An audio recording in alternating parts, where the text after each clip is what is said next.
Fiz isso várias vezes, mas você esquece às vezes.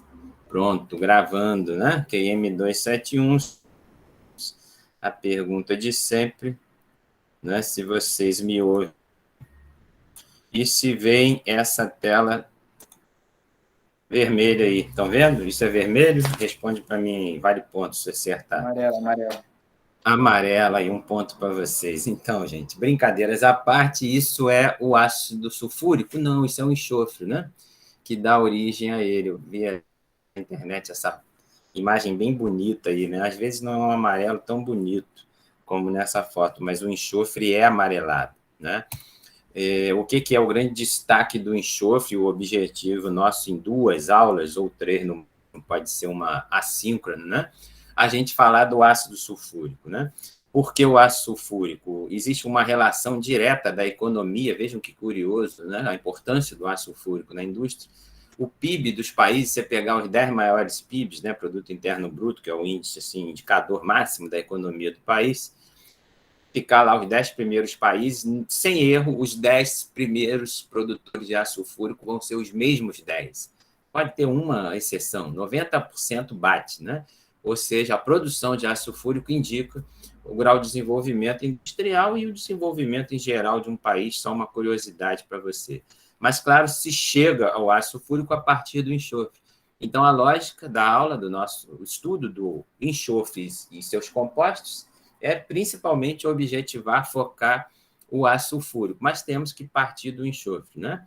E só colocando um indicador de tela aqui, para dar uma dinâmica no visual, o enxofre, claro que vocês sabem o símbolo, ele ocorre muito na forma S8, e o amarelo, que eu escolhi um bem amarelo para mostrar para vocês. No entanto, apresenta odor característico de ovo podre quando junto com o hidrogênio, que é o H2S, ou ácido sulfídrico, quando dissolvido em água. Né? Lembrando, a gente vai falar disso hoje, o H2S ocorre nos poços de petróleo. Né? Ele está presente no gás natural. Né? E os enxofres estão presentes no petróleo também. Vamos destacar isso, acaba que é um link, né? Uma ligação entre os processos inorgânicos e os processos orgânicos. Temos algum colega batendo na nossa porta aí, vamos recebê-lo lá. Temos a Isabelle Cunha. Isabelle com 2 L's e Y. Vocês conhecem ela? Seja bem-vinda, Isabelle. Isabelle Cunha. Voltando, Isabelle, a gente estava falando do enxofre, da produção sulfúrica, que é nosso objetivo. Mas estamos no enxofre, ainda destacando que ele é amarelo e, claro, sólido, né? Eu mostrei essas pedras aqui, ó, a eles que já estavam aí. Isso é um enxofre sólido, né?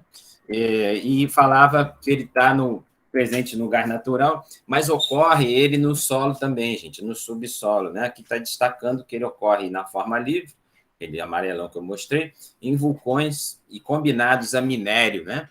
A pirita, o sulfeto de ferro, galena, enfim, vários minérios contêm enxofre. E, claro, falei disso aqui, também encontrado no petróleo e no gás natural. Destaque, gente, ele é vilão no petróleo e no gás natural. Ele é indesejado, né?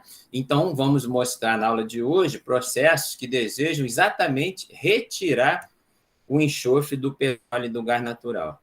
Né? Existem vários processos que retiram o enxofre do petróleo e do gás natural justamente por eles serem desejados nos derivados de petróleo. Então, uma gasolina não pode conter enxofre, tá? Só puxando um pouquinho para o processo orgânico. Por quê, gente? Basicamente, 2 grandes problemas do enxofre.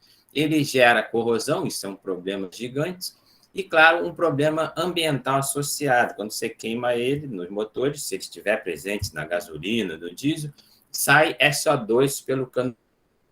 E o SO2 em atmosferas superiores, ele é convertido, oxidado, né? A SO3 provoca o fenômeno ambiental indesejado chamado chuva ácida. Vocês já devem ter ouvido isso.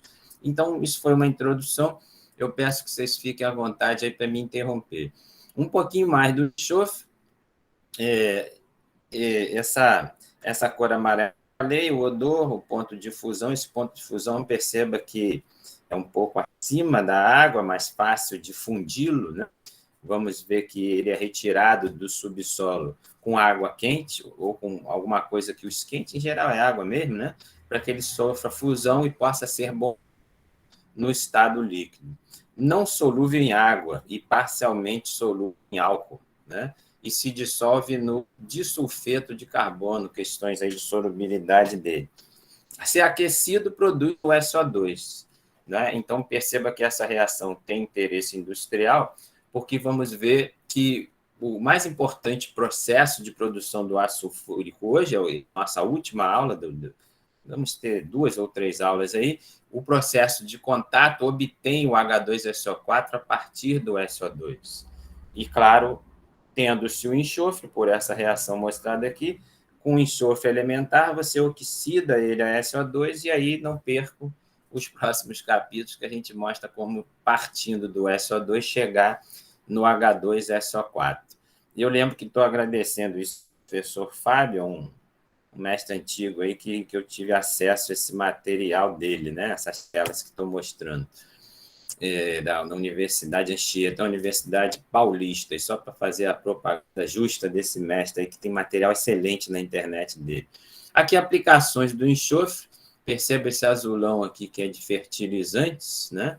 Os produtos químicos, uma boa fração, e outros usos diversos, né? Metalurgia, tratamento de água, papel e celulose, açúcar, detergente. É aquela ideia inicial que eu falei, que você relaciona o PIB de um país com a produção de ácido sulfúrico, né? O enxofre é matéria-prima para a obtenção dele, que é o nosso objetivo, ainda, né? Além do ácido sulfúrico, fabricação de pólvora, um dos inventos mais antigos, né? Os fósforos e artefatos pirotécnicos. O que é piro em grego, hein, gente? Valendo R$1.000 e um ponto no G1. Quem lembra aí? Piro é fogo, ok? Pirólise é quebra do fogo. Pirolítico ou pirotécnico é que tem a ver com fogo, né? Os fogos de artifício e fogos em geral. Além de ser o principal agente vulcanizador de borracha, um outro link aqui com os processos orgânicos, né? O enxofre, em função da divalência dele, ele permite pegar cadeias carbônicas de elastômero e juntar essas cadeias. Quando essas cadeias são juntas, isso altera várias propriedades físicas macroscópicas desejadas na borracha. Então, por exemplo, assim, de forma bem simples, eu explico que um pneu de carro não vulcanizado, exagerando, né? Mas só para passar a ideia, o pneu não vulcanizado, se ele subir um meio-fio assim, de mau jeito num dia muito quente, ficaria um pedaço do pneu no meio-fio. É só para passar a ideia, talvez não chegue a tanto. Mas em várias meio-fio ocorreria isso, do pneu, da borracha ser perdida, né? E, claro, toda borracha de pneu é vulcanizada exatamente para evitar isso, né? Dá uma resistência à borracha e outras propriedades. E outras aplicações aí, gente, né? Na química básica do enxofre. Eu mando esse material para vocês, por isso estou pulando algumas coisas. Dá para ler ela aí? Talvez esteja meio... Eu vou destacando com minhas palavras mesmo, né? O importante é você se ligar nessa direita aqui, né? E isso é o resumo do processo FRASH, né? Em que grande parte da produção de enxofre é obtida através do processo de removê-lo calcários porosos, ou seja, ele presente no subsolo, né? O história aí desse processo FRASH, perceba a data de 1990, a indústria do petróleo americano e a mundial tem um boom, né? Tem um grande crescimento a partir do fim da Guerra Civil Americana dos Estados Unidos, em torno de 1860, 1870, e aí o petróleo surge no Texas, estado rico dos Estados Unidos, hoje ainda, né, produtor de petróleo, e o mesmo maquinário que foi usado para perfuração de petróleo, acabou que se usou o maquinário para perfurar o solo e obter o enxofre. O mesmo maquinário, a troca que, ao invés de subir petróleo, subia enxofre fundido. Vimos que o enxofre tem esse ponto de fusão em torno de 115 graus aqui. Então, é fácil, né, injetando água quente, né, que tem esse minério de enxofre, e o enxofre natura mesmo, fundi-lo e fazê-lo superfície. De forma simples, é esse o resumo do processo, né, que tem esse nome aí. Né? E o destaque aqui que eram perfurados poços até o fundo, os extratos sulfurosos, mesmo usado na perfuração do poço de petróleo, aqui na época com 150, 700 metros de profundidade. Só uma curiosidade aí, gente. Aqui, essa mesma figura anterior vista melhor. Então, perceba que aqui em cima é injetado ar quente comprimido, né? E água superaquecida. E tem um caminho aqui de descida do ar e da água quente e um outro de subida de quem sobe. O enxofre fundido, já no estado líquido. Tá? Qual é a vantagem de ter o enxofre no estado líquido, hein, gente? Por que você acha que se prefere o estado líquido? Acho que é mais Pergunta fácil aí de para você. Mais fácil de? transportar. Sim, você falou a palavra-chave aí, né? Isso é tudo indústria, tá? Você falou a palavra que vale muito, né? Porque, perdão, estou me confundindo com o ponteiro aqui, é um apontador laser. Porque o estado líquido ele tem toda uma logística mais fácil, né? Como é que você vai transportar pedra? Como é que se transporta pedra na indústria? Esteiras rolantes, né? Como se fosse, mal comparando, uma escada rolante, não é uma esteira que vai levando as pedras. Isso é super complicado, dá defeito direto, é pesado, difícil. E o estado gasoso se transporta ele, né? Em gasodutos, mas se prefere, por exemplo, ao transportar gás em dutos, que são os gasodutos, liquefazer os gases. Né? Várias vezes eles são transportados liquefeitos. Então, o estado líquido é a pérola dos estados físicos. Não é à toa, só para filosofar, numa manhã de sábado, que a vida encontra-se no estado líquido, ok, gente? Não tenha nenhuma dúvida disso. E não é o estado físico que predomina no universo, é bem filosófico isso. Ou seja, a vida é algo raro, tá? E nós estamos vivos aqui ouvindo, né? Falando, a célula é uma bolinha de líquido dentro, né? O citoplasma celular e o próprio núcleo é água. Mas, sem filosofia e falando da nossa aula, processo Claus é um primeiro processo que a gente vê, é um segundo, na verdade, para a produção de enxofre. Por que eu estou dizendo que é um segundo? Porque esse foi o primeiro. Né? Então, processos de obtenção do enxofre, a gente está falando da obtenção do enxofre ainda. O processo Frasch, de forma muito simples, injeta água e ar quente no subsolo. Lá no subsolo, o enxofre é fundido e é sugado, puxado por bombas no estado líquido para a superfície. Bem simples, né? Não tem nenhum processamento químico aqui. Já esse processo Claus, ele já é tipicamente um processo químico, mas ainda com o objetivo de obter o enxofre. Só que agora, a partir de quê, gente? Do petróleo natural. Pois não.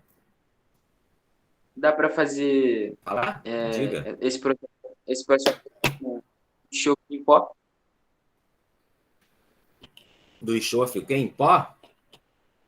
Isso. É isso? Cortou a sua fala. Sim, dá para fazer em pó. É mais fácil, porque ele estando em pó facilita a fusão. Né? Mas pense que, a princípio, o fato dele estar em pó ou empedrado, né, não muda a temperatura de fusão dele. Mas é um facilitador estar em pó, até porque você já facilita qualquer movimento de um pó. Né? Muito importante tua pergunta, ampliando sua pergunta, os pós são bem-vindos na indústria de processo inorgânico e de processo orgânico, porque, em regra, na verdade, tudo que ocorre, né, e isso que eu vou começar a falar, parece que você adivinhou, mas só para usar a tua pergunta boa aí. Isso está na tela, né? Tá, complementar isso, tá certo? É o grande segredo da química, gente, porque, olha só, essa reação aqui, ela você entende, você sabe química, está no 7º período aí, tranquilo, você vai entender essa reação. E eu costumo dizer que é fácil escrever uma reação assim na tela, agora no ensino remoto, ou eu escrevi aí no quadro aí no Campus Caxias, e a gente equilibra, balanceia, explica, tranquilo. Na verdade, o que está faltando aí, gente? Catalisador. Né? Os catalisadores são sólidos, em regra. E é eles que fazem as coisas da química ocorrer. né? Se você juntar H2S com oxigênio, essa reação que está escrita aqui é mentira, gente. Isso está no papel, a gente não faz isso. Essa reação precisa de catalisador, tá certo? E eis o segredo da química, porque nós somos químicos, né? Vocês vão se formar em pouco tempo, né? Vão ter o seu registro lá no Conselho Regional de Química. E se eu te der os reagentes, você junta eles, as condições de pressão, de temperatura, faz os produtos. Então, nós poderíamos usar, está cheio de professor químico e técnicos formados aí da escola, temos lá no campus de Caxias, fechar a escola e montar uma fábrica ali. Nós não somos químicos? O que a gente não sabe, gente? Quando eu falo a gente, os químicos do mundo inteiro não sabem, isso é segredo industrial. A fórmula do catalisador, entende? A composição química do catalisador é um pacote fechado, lacrado, segredo industrial, patente. E é isso que não se sabe. Senão a gente montava a fábrica no fundo de quintal primeiro, depois ampliava, todo mundo montava uma fábrica, ganhava mais do que com os nossos trabalhos. Entende? E por que estou puxando isso? Pela sua simples pergunta com 2 letras, né? Você perguntou o pó. Eu estou querendo te destacar, em resumo, que os catalisadores são pós, são sólidos pulverizados, né? Mas que reagem às vezes, por exemplo, nessa reação aqui, está escrito H2SG e O2G. Então, olha só, eu vou ter um pó reagindo com gás, olha que coisa esquisita, percebeu? Está várias reações em processos orgânicos, né? Por exemplo, petróleo, o catalisador, de novo, está pulverizado, né? E o líquido é o petróleo, ou é um derivado do petróleo que vai ser transformado em gasolina. Enfim, temos o que eu estou destacando, gente? O catalisador é o pó, foi a sua pergunta, e os reagentes ou são líquidos ou são gases. Isso é o que chamamos de catálise heterogênea. Heterogênea porque o catalisador sólido estado físico diferente dos reagentes. Está claro o que eu falei, gente? Muito importante isso. Agradeço a tua pergunta aí. Essa catálise heterogênea é difícil de ocorrer, e isso que se estuda em catálise, tá certo?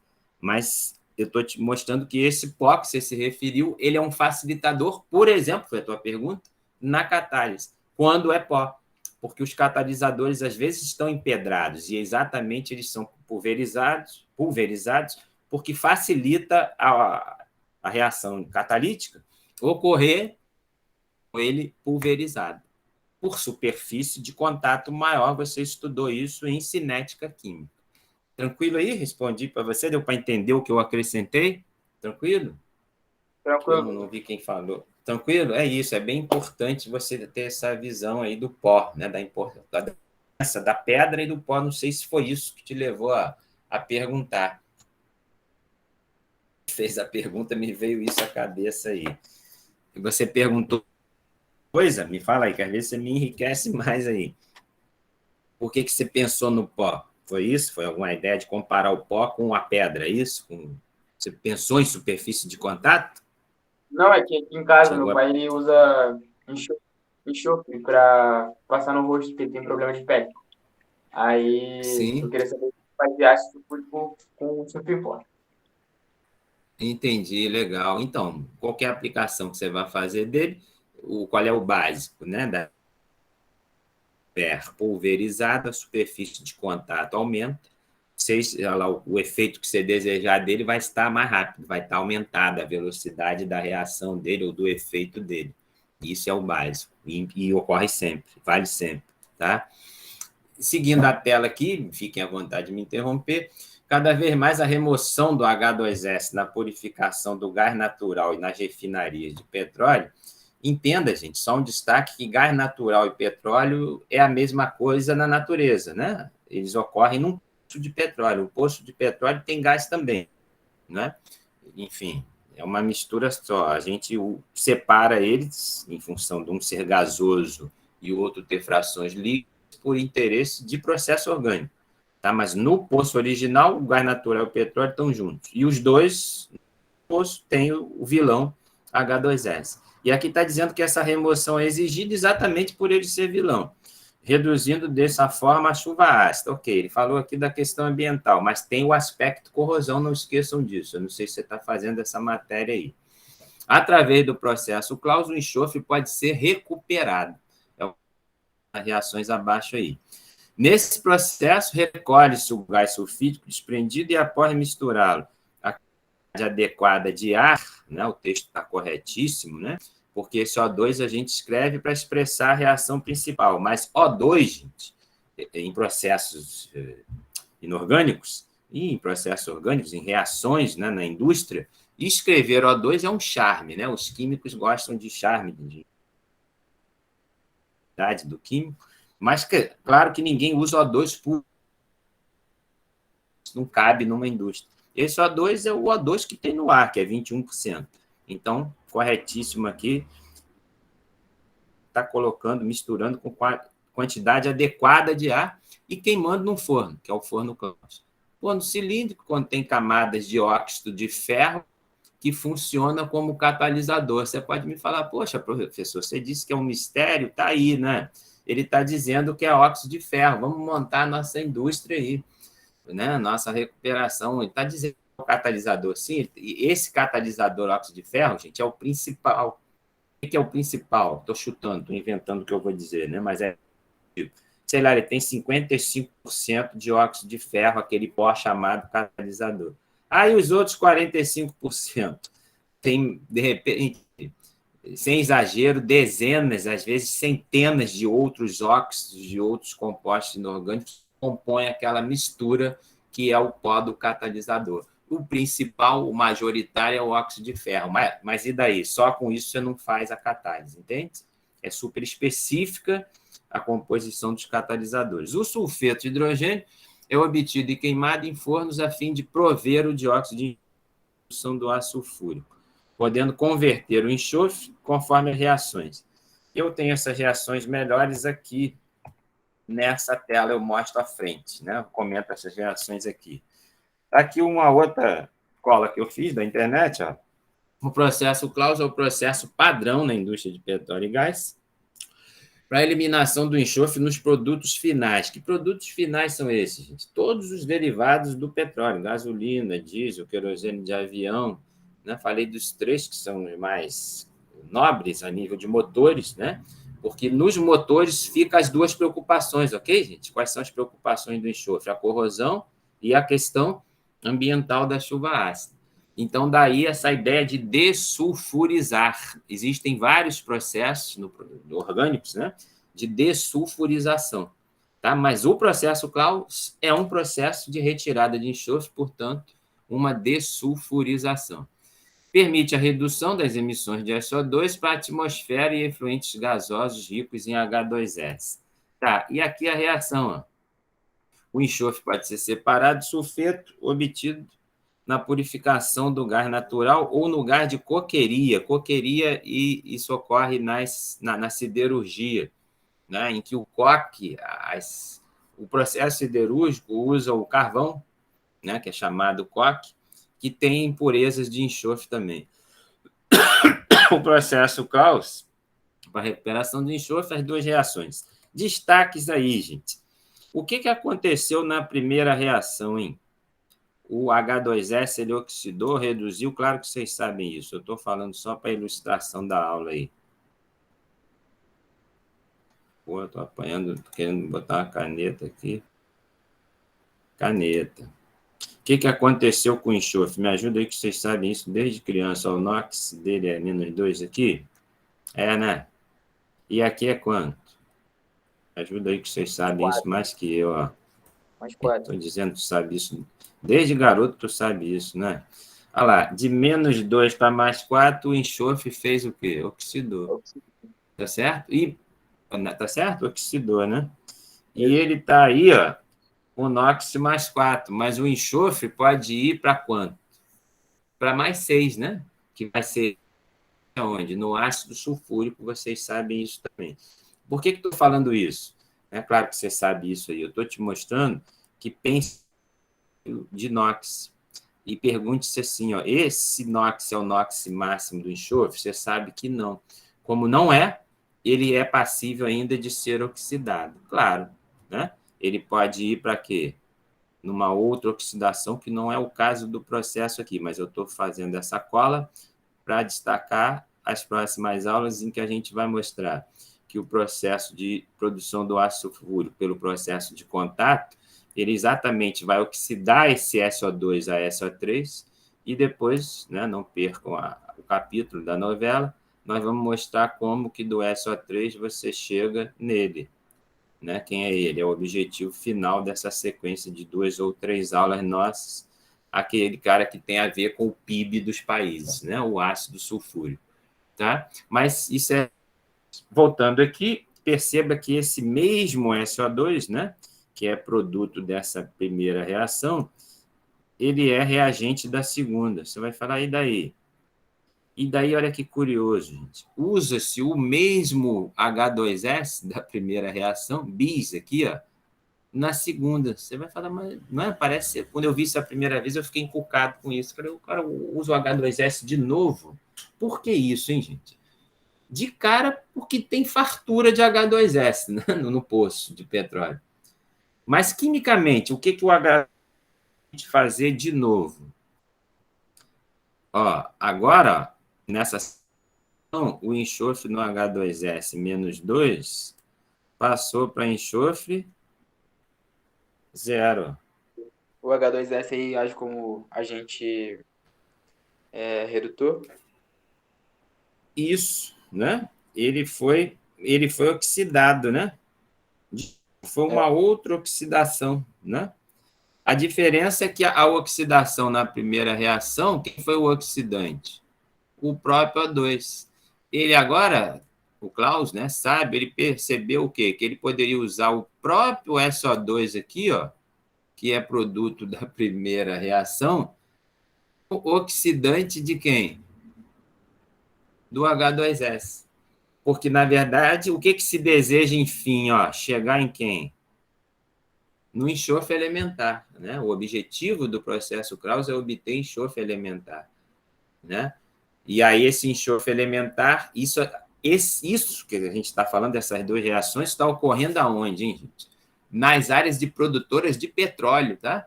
Ou próximas às zonas produtoras de petróleo, né? Pode ser próximo, porque esse H2S está no petróleo, no gás natural, ele pode ser bombeado para onde? Para um lugar. Esse lugar pode ser muito próximo ou razoavelmente próximo, enfim, uma central em que está ocorrendo esse processo Claus, que são essas duas reações. Né? Agora, se tem o quê? O enxofre, que pode ser usado para os vários usos do enxofre aí. O importante é que se tirou o enxofre de onde, gente? Do gás natural e do petróleo, tá bom? Aqui uma visão esquemática, depois, se eu tiver tempo, eu aula para vocês assíncrona, né, desse fluxograma aí, talvez eu tenha ela pronta, essa é a minha dúvida, né? Mas perceba as duas reações aqui foram embutidas, né, nessa tela. Então, perceba que a primeira delas, esse reator aqui, né, que eu estou destacando, quando você olhar para um fluxograma, se pergunte o que está chegando no lugar que você está olhando. Então, marquei em vermelho esse conversor. Conversor é um nome bonito para reator, tá, gente? É um nome especial. Você vai falar qual a diferença? Em geral, quando se fala em conversor, tem catalisador dentro. É o caso aí. Né? Não está escrito aqui, mas aqui tem a mágica da química, que é um catalisador. Vimos em telas anteriores aí que esse catalisador é principalmente dióxido de ferro, lembram? Pois bem, o que está chegando aí nesse conversor, né? Vem uma seta para cá, ó, mas aqui, ó, tem uma entrada, claro, você viu a reação, tá? Ela é amarela ali, de H2S. E o O2, que na verdade é o ar, né? Os dois entram numa caldeira aqui, para chegar numa temperatura mais alta e vem para dentro do conversor. Então, pense assim, gente, esse primeiro momento aqui, eu estou rabiscando o fluxograma, né? Primeiro momento, aqui você tem o quê? Um primeiro encontro do H2S com ar. E uma elevação de quê? Da temperatura. Está escrito 600 graus F aqui. Mas não basta a temperatura alta. Precisa de quê? A rigor não está escrito aí, né? Estou destacando o meu destaque aqui. Precisa-se do catalisador dentro desse conversor. ok? Ele foi injetado aí dentro, não está sendo mostrado no fluxograma. E aí, claro, o que está saindo aqui? Nessa seta, o que temos? Os produtos da reação, né? Então, temos nessa seta SO2 e vapor d'água vindo para cá, ó, né? Fazendo esse caminho aqui, que é a segunda reação. Então, aqui, ó, entrando o quê? Claro que vapor d'água, mas só por conta da continuidade da reação 2, está entrando SO2 aqui, certo? E que reage de novo com H2S. Você vai falar, mas e onde é que chega esse H2S de novo? Lembra? A gente está no poço de petróleo, lá na produção de gás natural. Tem H2S em tudo que é lugar. Eu não sei se vocês enxergam, está pequenininho. Tem uma outra entrada de H2S aqui, ó, né? Então, está entrando H2S de novo e ar de novo aqui, para ter a garantia de que todo, né, o enxofre foi o quê, gente? Foi reduzido para o enxofre elementar, tá? E no final você tem um lavador aqui e uma bomba de circulação de enxofre. Eu podendo, como falei, detalho mais esse processo aí, mas o foco nosso é chegar nos processos de câmara de chumbo e de contato, que é a obtenção do H2SO4. Eu só não queria pular isso aqui, né, passar essa noção. E o que importa muito do que eu falei até agora do processo Claus é que ele junta o quê, gente? Ele junta algo, né, que é típico dos processos orgânicos, né? Ele faz um link dos processos orgânicos, especificamente da figura do gás natural e do petróleo, com o processo inorgânico, né? Em português, sem falar no quimiquês, né? Sem muita química, para alguém que não estuda química entender. Você de algo orgânico, que é o petróleo e o gás natural, até porque esse enxofre é indesejado nos derivados de petróleo, e leva esse enxofre para onde? Para produzir várias coisas de processos inorgânicos, ok? Essa tela você pode dar uma lida depois, não vou fazer um destaque simples aqui, cadê o... Ah, tá aqui, eu estava vendo inteiro. O ácido sulfúrico, ele diz aqui que é conhecido desde o século XVI, né? E um início aqui, uma destilação de um negócio chamado vitríolo verde, pela queima do enxofre. A primeira demanda industrial foi um processo Leblanc, eu mando esse processo para vocês, ele está em desuso hoje, né? E foi substituído mais à frente aqui, é o que a gente vai estudar, por câmaras de chumbo, né? E mais à frente pelo processo de contato, não está falando nessa tela aqui. E se vocês leem, eu mando esse material grande escrito para vocês aí. Ah, aqui, obrigado, eu não lembrava dessa tela. Então, esses dois processos a gente vai estudar, né? Câmaras de chumbo e processo de contato, que é o mais usado hoje no mundo para produzir H2SO4. Diferença simples entre eles, explicada nessa tela. Aqui, o ácido sulfúrico está com concentração não maior que 78%, né? Vários usos industriais do ácido sulfúrico precisam de concentrações maiores que 7, 8. E ele beira os 99 no processo de contato. A gente vai querer concluir a aula de processo de contato mostrando por que se consegue essa concentração tão alta, né? E ele fala um pouquinho de catalisadores aqui. E o uso em fertilizantes é repetido aqui, mas foi mostrado em telas anteriores, tá? É isso, a gente vai especificar esses dois processos em próximas aulas aí, mas aqui tem um pouquinho ainda, ó, das câmaras de chumbo. Então, no processo de câmara de chumbo, dióxido de enxofre, o SO2, gás quente, entra no fundo de um reator, chamado torre de Groover, onde é lavado com vitríolo nitroso. O que é vitríolo nitroso, né? É o ácido sulfúrico com óxido nítrico, NO, e dióxido de nitrogênio. Eu vou mostrar isso depois num fluxograma. É mais fácil do que essa sequência que está escrita aqui. E misturado com óxido nítrico e dióxido de nitrogênio. Você fala um monte de coisa assim, não vê a reação, fica meio abstrato, né? Isso aqui é o início mais químico desse texto. Parte do SO2, com esse esquema todo que está escrito aí, é convertido, é oxidado a SO3. né? E aí o SO3 é dissolvido, né, por lavagem, ou seja, reação da química geral aí, SO3 mais água, você vai chegar no ácido sulfúrico, está errado aqui, escrito 2 vezes, tá? Na torre de Glover, eu mostro isso para você no fluxograma, uma mistura de gases, já incluindo o SO2 e o SO3 juntos, nitrogênio, oxigênio e vapor, é transferido para uma câmara revestida com chumbo, onde reage com a água. Então, olha só, gente, para simplificar isso tudo, você vai oxidar o SO2 a SO3 com essas reações todas aqui que não estão claras no texto, né? Mas, enfim, o SO2 passa a SO3 e reage com água, produz o ácido sulfúrico.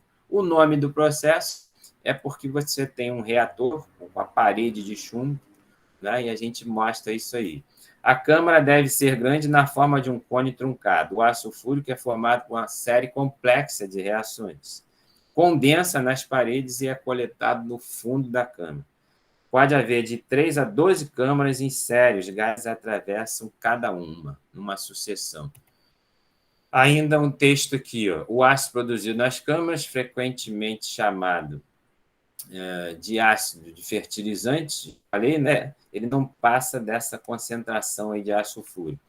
Depois que os gases atravessam as câmaras, eles passam para um reator, onde são lavados com ácido, né, na torre de Glover, os óxidos de nitrogênio de enxofre que não reagiu se dissolve. Tem uma volta desses gases não reagidos, são chamados gases residuais. Eu confesso que tenho noção, e esse texto eu acho ele complicado. Eu deixei para vocês, mas só faz sentido reler eles, vocês vendo o fluxograma depois. Aqui já clarei um pouco que a gente mostra essas reações, né? E veja que ele falou dos hidrogênio, então eles aqui falou do óxido de enxofre. Quando a gente vê reação, a gente entende, né? É a nossa língua, é o alquimiquez aí. Então, agora, já melhorando aqui, o método das câmaras de chumbo consiste no uso dos gases NO, toma.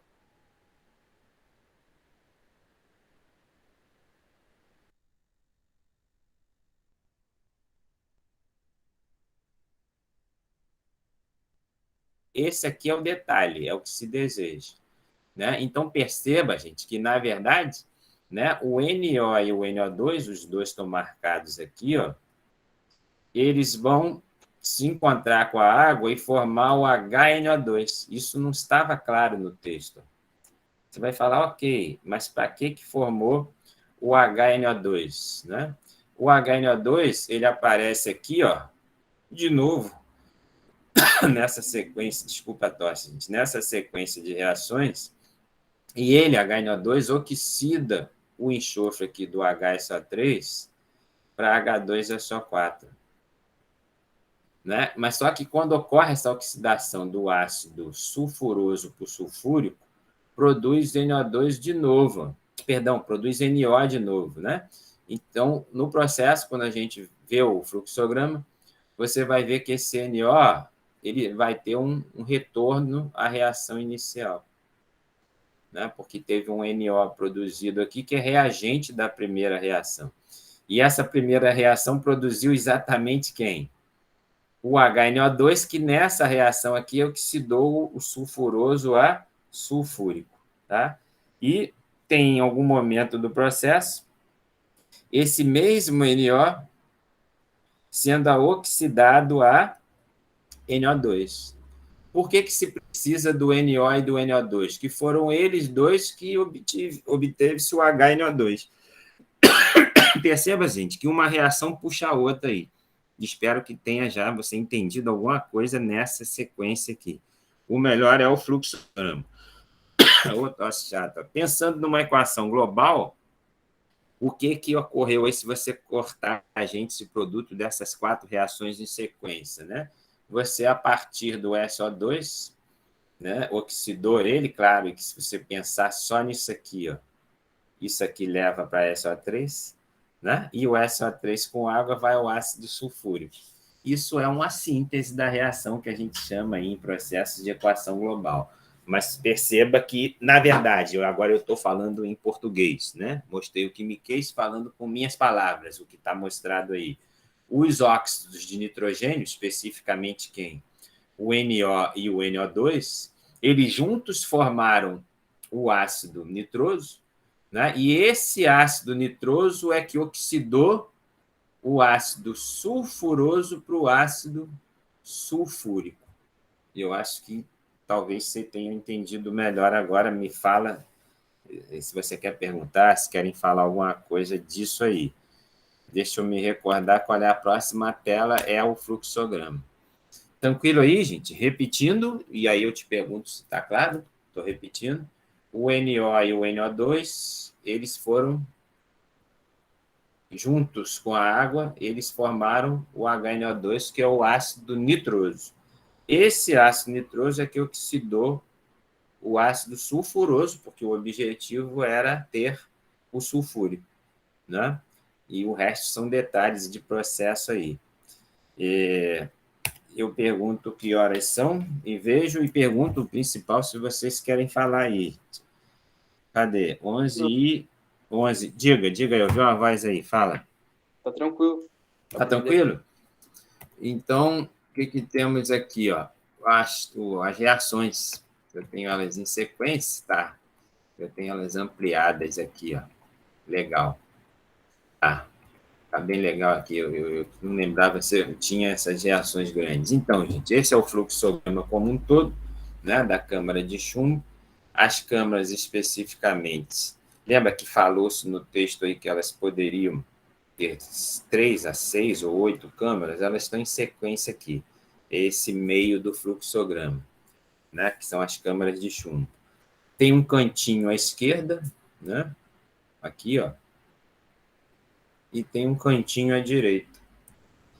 Parece que eu estou fazendo uma simples rabiscada na tela, gente, mas o que eu quero dizer que é geral, essa ideia que eu estou passando para vocês. Vale para qualquer fluxograma que você pegar, né? E às vezes a gente se depara com fluxogramas complicados. Então, pense que por maior e mais complexo que seja o fluxograma, pense em fatiar ele, né? O que eu chamo de fatiar ele? Só jogar para o apontador laser. Tente entender o canto dele, o canto esquerdo, porque o que vai ser o canto esquerdo? Em regra, né? Como a gente escreve da esquerda para a direita, os fluxogramas seguem essa lógica. Então, o canto esquerdo vai ser as entradas, né? Vão ser a matéria-prima do processo, né? Voltando às reações, eu te pergunto, o NO2 faz parte das reações iniciais do que a gente mostrou? Olha lá, o NO2 está na primeira reação. Lembra? A gente falou que o NO2 se encontra com o NO para formar o HNO2 e é esse HNO2 que vai oxidar o SO3 para SO4. Mas o meu foco agora, o NO e o NO2 estão no início do processo. Então, perceba que o NO2 está à esquerda aqui. Tá? Recado para você, então. Por mais complexo seja o fluxograma, olha para a esquerda primeiro e tente entender, tente localizar na esquerda, seja lá o que for, aqui está escrito torre de Glover, tente entender quem está entrando nessa torre de Glover. Isso provavelmente, claro, serão reagentes das reações iniciais, por mais complexo seja o processo. E depois, gente, olha para o final. Você vai falar, mas se eu está sugerindo pular o meio? Em regra, sim. Por quê, gente? O meio, em regra, é mais complexo. Né? Nunca olhe o meio inicialmente. Em regra, tente começar pelo início e depois vá ao final. Porque o final ele está linkado com o meio. Se você entende o final e procura perguntar o que está chegando no final, você começa a entender o meio. Está clara essa ideia geral aí, gente? Então, fique com essa ideia no fluxograma. Fatie ele em 3 pedaços. Início, meio e fim. Ou esquerda, direita e meio. E, em regra, deixe o meio para depois. Tá? Então, o que está acontecendo na torre de Glover? Eu botei aqui, ó. Eu deixei a sequência já nessa didática. Né? Então, a gente está querendo entender o quê? A parte esquerda desse fluxograma, com esse nome bonitinho de torre de Glover. Seriam os reagentes, seria o início do processo. E aí eu aumentei isso aqui, ó. Né? Na torre de Glover está entrando quem? Está entrando o SO2, está entrando o NO2. Né? E tem uma reação, essa reação, perdão, ela forma, deixa eu passar para a caneta, eu prefiro caneta aqui, ó. Ela passa, ela produz, né? Essa é a reação, né? Então, eu escrevi MP, as matérias-primas são o SO2 e o NO2, você está vendo ele aqui, ó, as entradas, certo? Me interrompam se quiser. O NO2 e o SO2 entrando. Eles vão produzir o NO e o SO3. O destaque aí, gente, vocês sabem isso, mas sempre eu peço para vocês pensarem com NOx, até porque vocês sabem, mas raciocine com NOx. Ó. O enxofre passou de +4 para +6. Então, está claro para nós que houve o que aí? A oxidação do SO2 para SO3. E o nitrogênio aqui, ó, claro, o contrário, né? Vamos conferir se está certo. Aqui ele está o quê? +4, né? E o nitrogênio aqui foi para onde? Foi para +2. Está claro, gente? Então, quem foi o oxidante aí? E essa é a ideia do processo nesse canto chamado torre de Glover. A ideia é que o NO2 é o agente oxidante. Eu estou aprendendo a escrever aqui na tela, tá? Tranquilo? Sim, até aqui? Então, está saindo aí da torre de Glover, ó, NO e SO3. Outra coisa que passo a explicá-los aqui, gente. Quando você olhar para um ponto qualquer do fluxograma, eu estou querendo mudar a cor da caneta. O que aconteceu? Opção de ponteiro. Caneta. Ué, cadê aqui? Cor da tinta. Isso. Eu só queria mudar a cor para te dizer o seguinte. A gente está olhando para a torre de Glover, ok? Estou marcando a torre de Glover no sentido maior, porque eu quero destacar todas as setas que entram e que saem da torre de Glover. Tá? Então, por enquanto, a gente só checou a entrada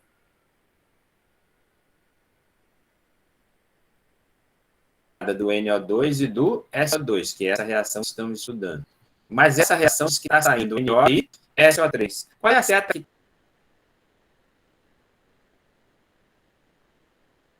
a torre de Glover? Ó, é essa aqui, não é?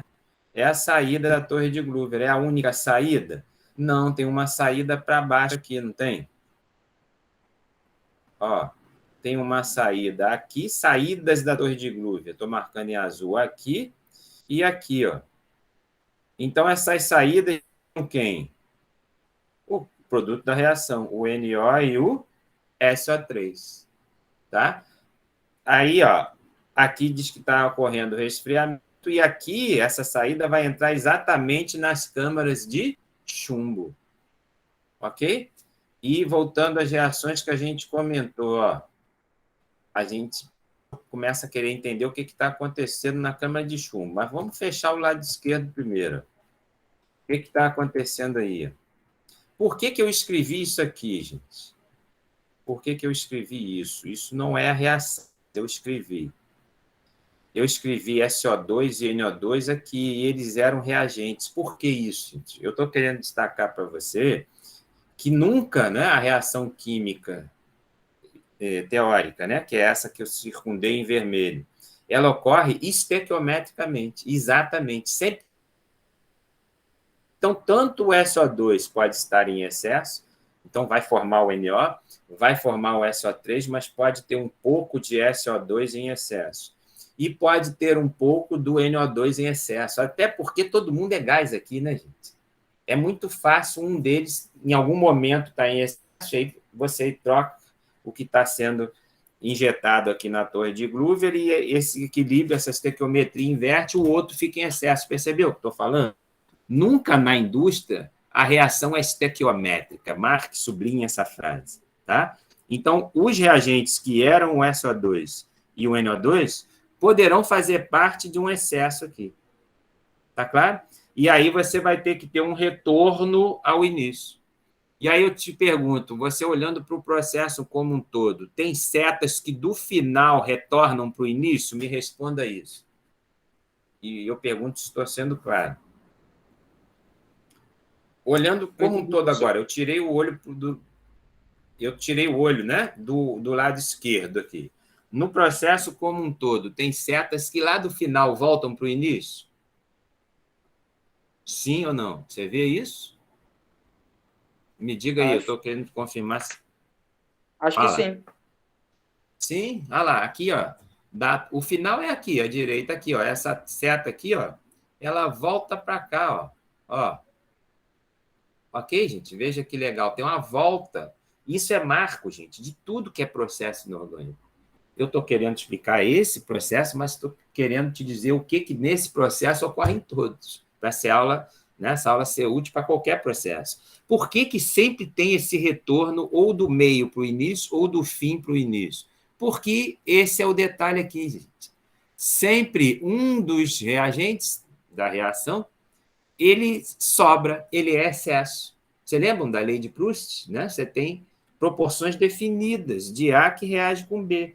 Se um deles estiver em excesso, mols em excesso, uma massa em excesso, sobra.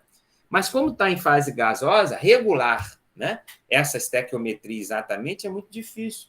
Então, sempre, em algum momento, um deles, ou o SO2 ou o NO2, vão estar em excesso. Então, eles não são totalmente convertidos a NO e a SO3. Então, na verdade, entenda agora, aqui e aqui estão saindo os produtos e o excesso dos reagentes que não reagiu. Por isso que tem uma volta ao início, lá do final. Isso vale para qualquer processo. Tá?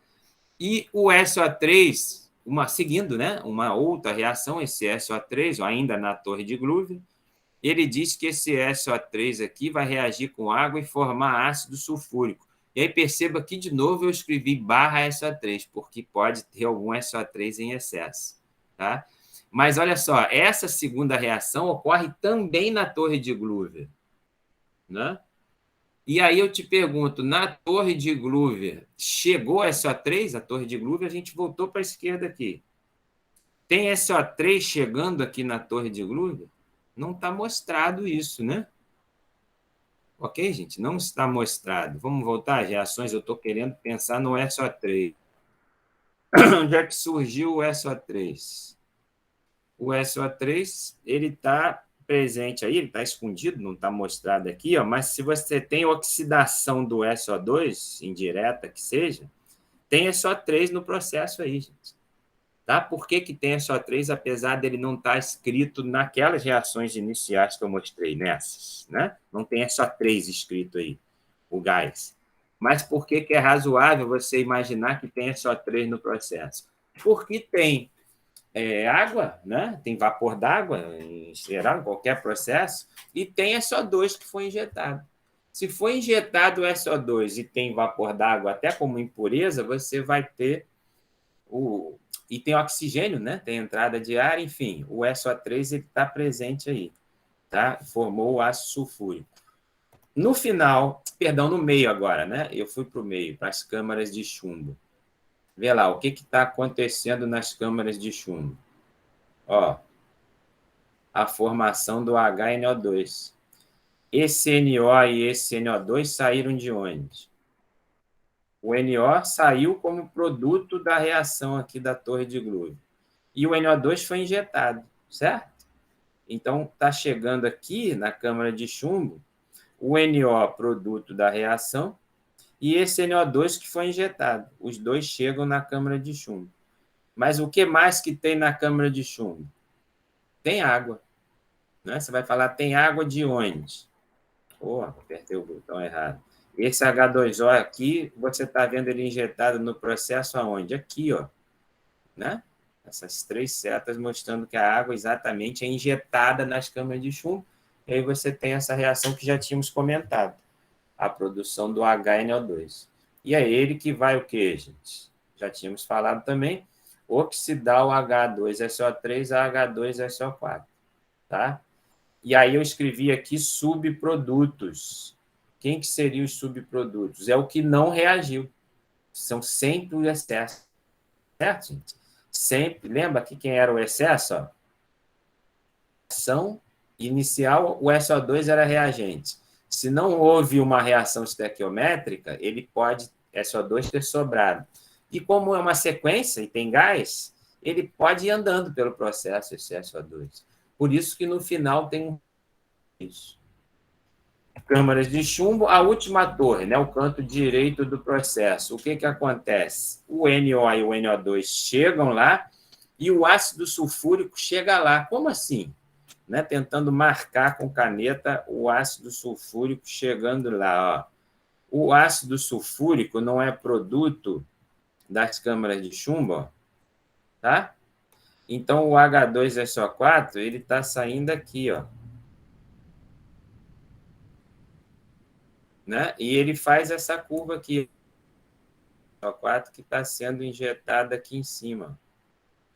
Então, o H2SO4 está entrando naquela torre final lá. Né? E aí ele reage de novo. Ó. Você vai falar por que de novo? Porque ele já foi obtido. Você podia falar, pô, já tem o H2SO4, por que você vai reagir com NO e com NO2? Né? Para garantir o quê? Que tem algum vapor d'água, enfim, que você siga com essa reação aí, né? Que garanta que todos os reagentes que sobram reajam. Então, na verdade, gente, esse processo é um vai e vem. Ele é um grande vai e vem, mas todo ele é em fase gasosa. Eu prefiro abrir para a pergunta de vocês, e eu tenho a certeza de que tenho esse processo unido em aulas anteriores síncronas. Eu mando para vocês também. Aqui seria o início do processo de contato, e eu prefiro falar dele inteiro na próxima aula. Seria a última tela. Eu vou falar bastante dele, não preciso ler isso agora, não. Tá? Eu prefiro abrir, conversar. Eu vou parar o compartilhamento. Não, pergunto se você quer alguma coisa ainda do que eu estou mostrando ainda. Perguntas aí. Deixa eu só finalizar. Tranquilo? Eu vou parar aqui, ó, descartar. Ele pede para manter esse marcado ou não. Deixa eu parar a gravação e a gente conversa o que desejarem.